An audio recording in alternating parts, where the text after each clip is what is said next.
New legal trouble for the founder of the now bankrupt cryptocurrency exchange FTX. Today, prosecutors unsealed 4 new charges against Sam Bankman-Fried.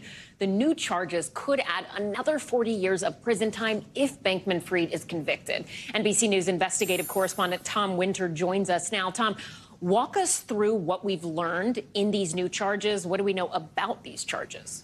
Sure, Ellison. So as you said, it's those 4 new counts and that additional jail time that could be the most immediate concern for Sam Bankman-Fried. What we learned today in an additional 25 pages worth of charging documents are more specifics and more details specifically tied to the campaign donation scheme that federal prosecutors allege Bankman-Fried engaged in. So according to their indictment, he funneled money through straw donors. That would be if I had maxed out all my donations in a given political cycle and I wanted to continue my donations. If I gave money to you, Ellison, and then you made those donations in your name, that's straw donorship, and that is against the law. And so that's what they charged here today. We knew that he engaged in some of these activities in the past, according to prosecutors. What's new today is how they structured it and how they put it together, according to the indictment. And specifically, the totals of this are starting to really come into focus. Tens of millions of dollars of donations to Republicans as well as to Democrats,